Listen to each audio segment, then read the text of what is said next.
I'm delighted to introduce my friend and colleague, Joe Price. Joe graduated from BYU with a degree in economics in 2003 and then went on to Cornell University to pursue his PhD in economics. Joe graduated from Cornell in 2007 and then joined the BYU faculty. Joe's research is diverse and he examines a wide variety of areas. For example, Joe has examined racial bias among NBA referees, which was a topic which received a lot of attention in the media, New York Times, and other very high-profile places, and was also published in a premier economics journal. He's looked at birth order differences in parent-child time, gender differences in competitive settings, and the impact of incentives on healthy eating in children. Joe's current research includes a project funded by USDA that examines how long it takes a habit to form in children, and a project funded by the Spencer Foundation that examines the impact of affirmative action policies on student effort. Joe, just this fall semester, received a university fellowship for his mentoring efforts. On Joe's projects, he hires many research assistants. His record is 69 research assistants at one point in time. Most of us can barely keep organized with one.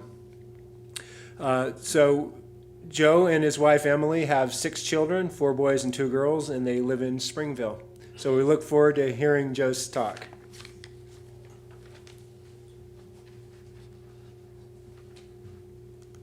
Okay, so here's the 3 things I want to accomplish during this talk and kind of bring you into.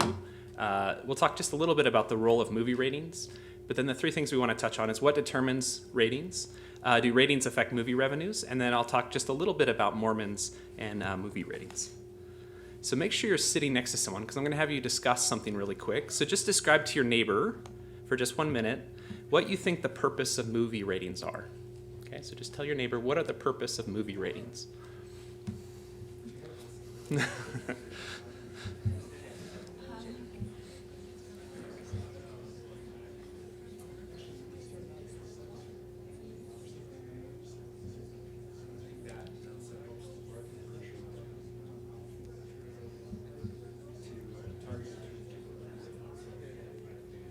Okay, so we'll pause there, but I hope your discussion touched on some of the issues that I think I think as a parent, we think of movie ratings in, as playing a potentially screening role, and it's hard to collect a lot of information about what's going to be in the movie, so ratings give you a nice little metric. But what I'll show you today is that actually going forward after today, you might not want to use movie ratings as your single predictor of what you're going to see on the screen.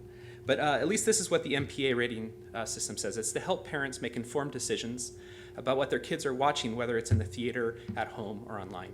And just so you know where the MPA rating came from, is there was a period in which there was lots of efforts to censor what was going to be in movies.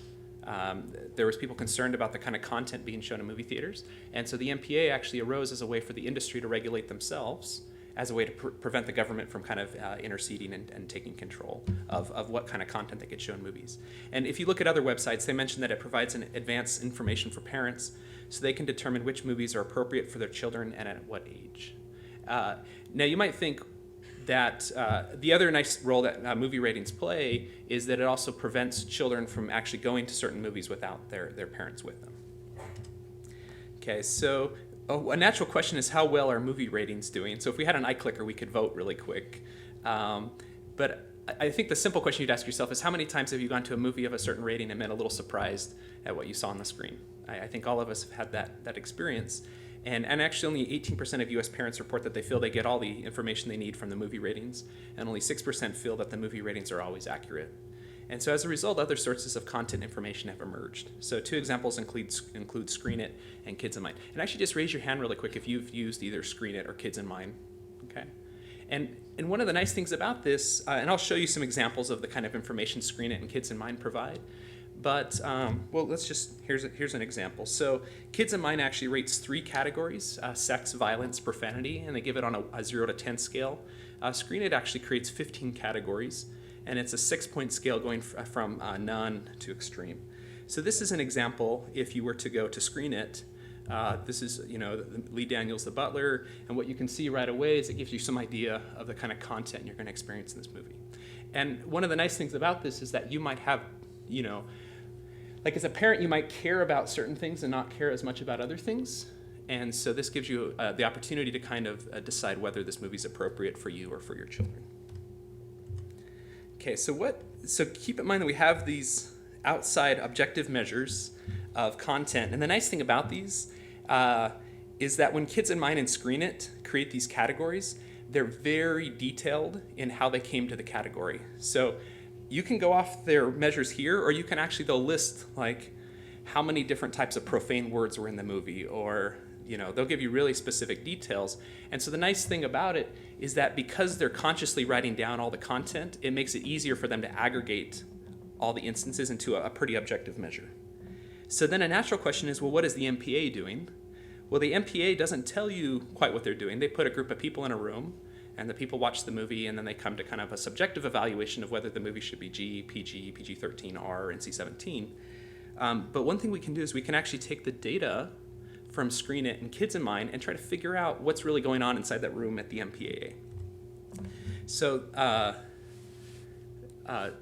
I was asked not to be too technical, so this is going to be just slightly technical. This is a regression, okay? And what I'm trying to do in this regression is I'm trying to determine which content measures seem to influence the R rating the most.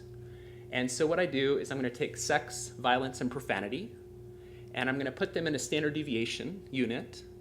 And so the way to interpret these coefficients is if I have a standard deviation more sex, what happens to the probability of getting an R rating? Okay? And the nice thing is the standard deviations for each of these three measures are about the same. Okay? So I'm really comparing apples to apples across these three content measures. So now what we can look at is if I have a standard deviation more sex in the movie, it's going to increase the probability that my movie's rated R by about 10 percentage points. Okay? If I have an extra standard deviation of violence or gore, it's going to increase it by 10 percentage points. But if I have an extra standard deviation of profanity, it's going to increase it by 20 percentage points. So what this means is that the MPA is putting twice as much weight on profanity as it is on sex or violence. And then this last thing is a year linear trend, and all that means is this is just evidence of ratings creep. So what this means is that a movie 10 years ago can have, so take that number, multiply it by 10. So what that means is a movie that gets that got an R rating 10 years ago would be about 10 percentage points less likely to get an R rating today. Okay, so just over time, the kind of content that we have in R-rated movies is changing. And so what that means is if you compare a PG-13 movie over this period, you'll actually be exposed to a lot more mature content in today's PG-13 movies than you were 10 years ago. Okay. Now, in the Screen It, they actually separate violence and gore. And so what we actually find is that what the MPA does is they're actually loading it mostly on gore, not on violence. So it's okay to shoot people as long as you don't see what happens once the person gets shot, okay? So I think most of us are concerned about people getting shot whether or not we see, the actual, the wound. But again, what you see is, a bit of weight on sex and gore, but again, twice as much weight on profanity. And so I think a natural question we should ask ourselves is which weights would we choose as a parent?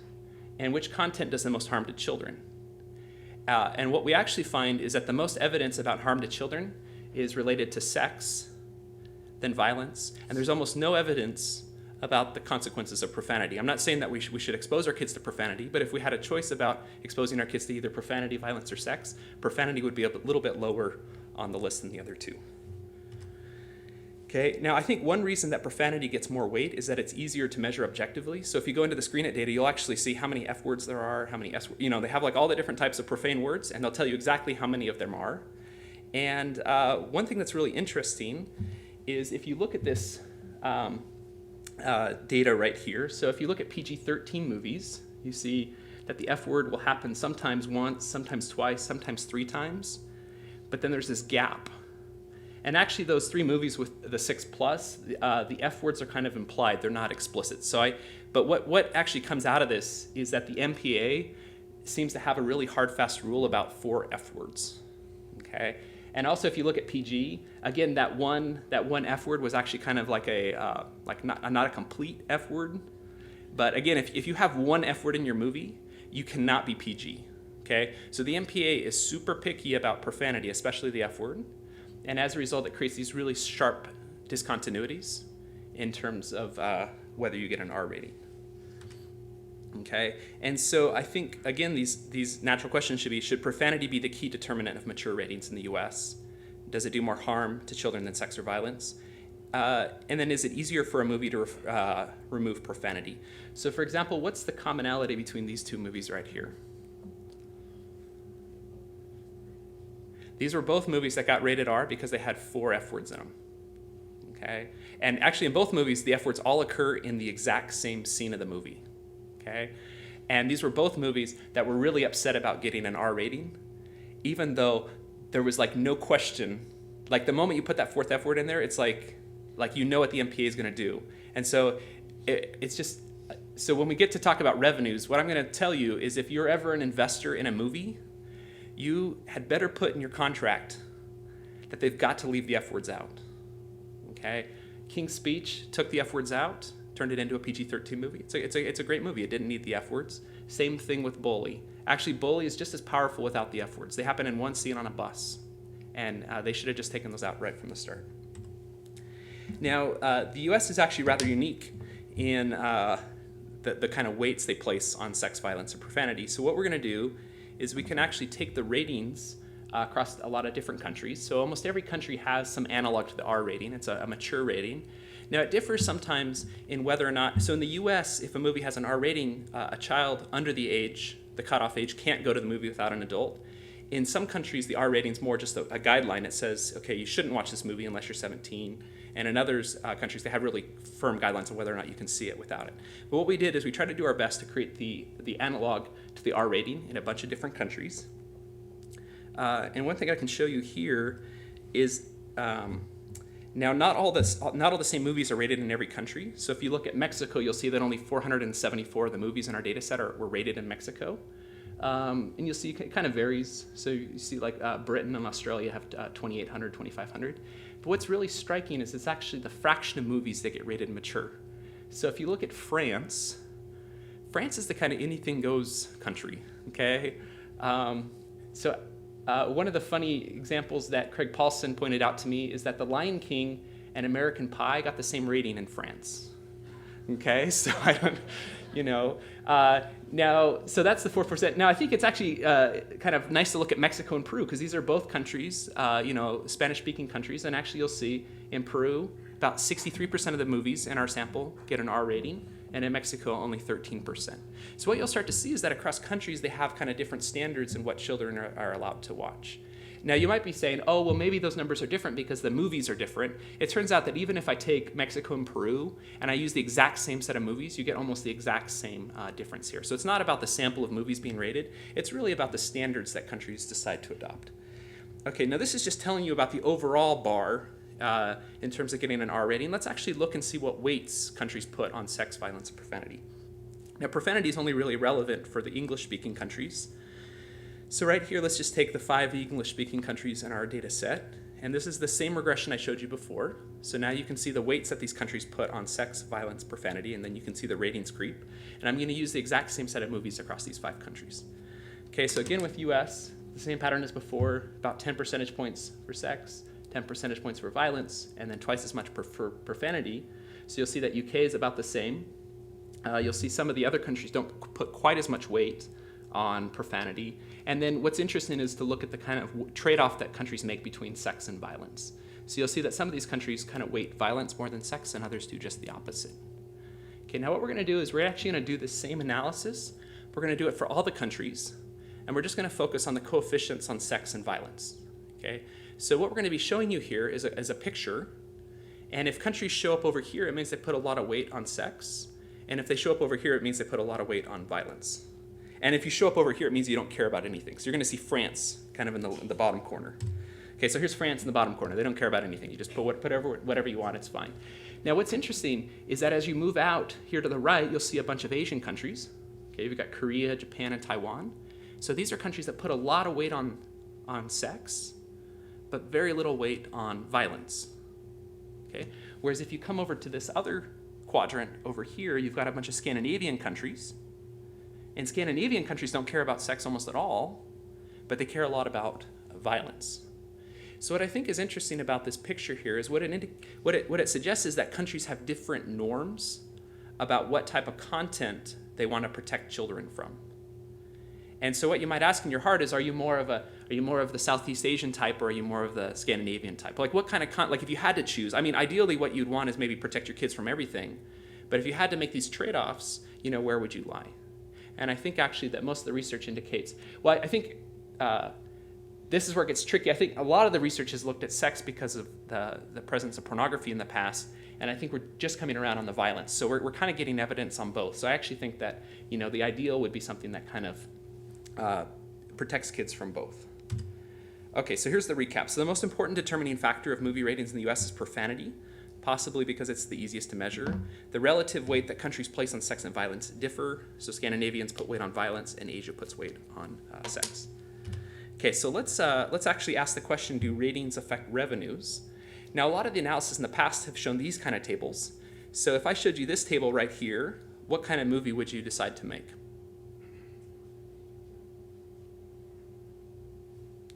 If you look at kind of the difference between the budget and the revenues, like G movies is a pretty good bet. But it's kind of surprising because we don't see a lot of G movies produced. Okay, whereas the R-rated movies don't do as well. They're a little cheaper to make, but they don't do as well. Okay, and so a lot of times when you look at like Dove.org, what they'll do is they'll show you this kind of data. But what we really want to know is, what's the effect of an R rating for movies that were kind of close? Like, imagine I'm a movie producer. So there's some movies that maybe like the nature of the content is such that it's going to be R-rated no matter what, and there's other movies that are going to be G-rated no matter what. But what happens for these movies that could kind of go either way? So King's Speech clearly could go either way. All it took was just remove a couple words. So what we're going to do is we're going to use those content measures that we had before, and we're going to use what we learned about how the MPA rates movies, and we can actually create, we could call it a badness index. Okay, just think of it as a content index. It's how close to the line you are. Okay, and I'll show you what this looks like. But there's going to be some R-rated movies that have so much profanity, sex, and violence that they're really far from the line. Whereas there's others that are barely R. Now there's some PG-13 movies that are so far from the line that they're practically PG, but there's others that probably should have been R. Okay, so I think one of the movies that got a lot of kind of attention was The Dark Knight. Had a lot of violence in it. And there was a lot of people kind of complaining that, it looked like it kind of crossed line. Didn't have a lot of profanity in it. So that's probably one where the weights kind of got us a mismatch. Okay, so here's our badness index. Okay, so these like empty bars, those are rated R movies. So you'll see that they show up on the right. And then kind of the filled in bars, they're on the left. They're our PG-13 movies. But what I want to draw your attention to is these movies right in the middle. So you have some R-rated movies that basically, because of their content, they were less bad than some of the PG-13 movies. So what we're going to do is focus on this area where they overlap each other. And then what we're going to say is, in this area of overlap, does the rating you get affect how much money you make? Okay, so here's a regression. So if I use the full sample, then what you find is that getting an R rating reduces your revenues by about 30%. Okay, and then if I look just in that narrow range, you see that revenues reduce, or R-rated reduces revenues by 25%. Okay, now what we're going to do is use something called an instrumental variable approach, and we're going to exploit that F-word rule. So the kind of thought experiment you should play here is I have two movies that basically have the same content index, but one of them had too many F-words and the other one didn't.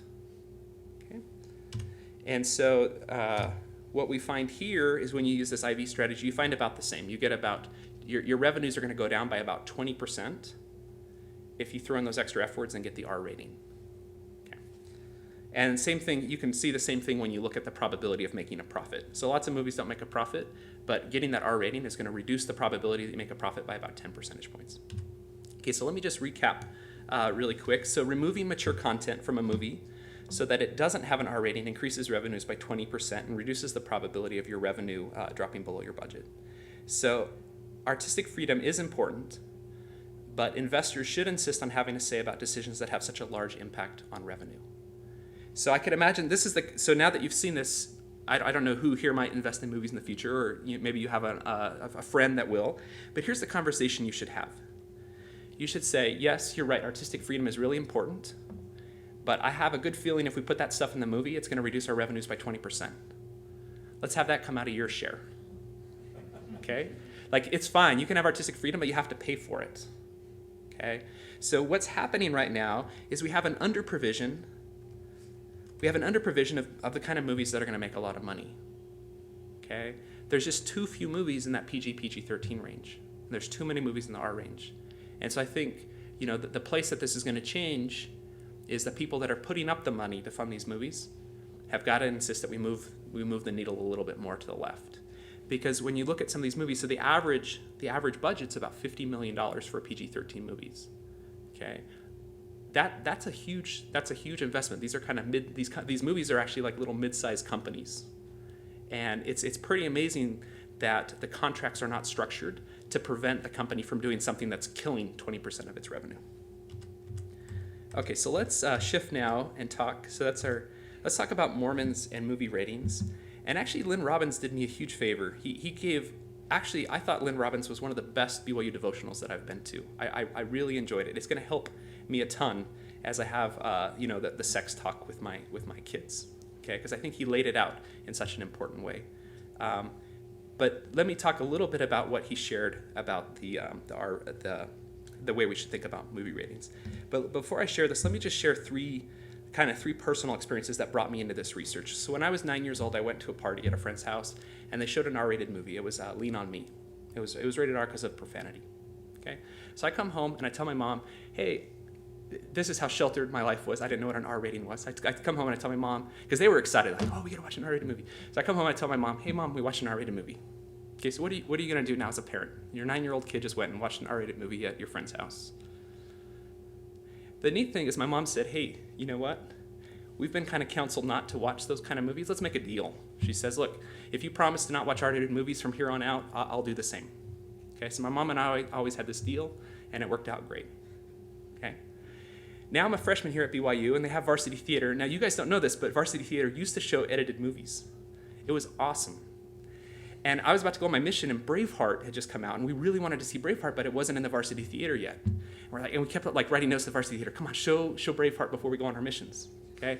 They didn't. Okay, so I go on my mission. I come back. I'm excited to go to the Varsity Theater, and by the time I come back, they're not showing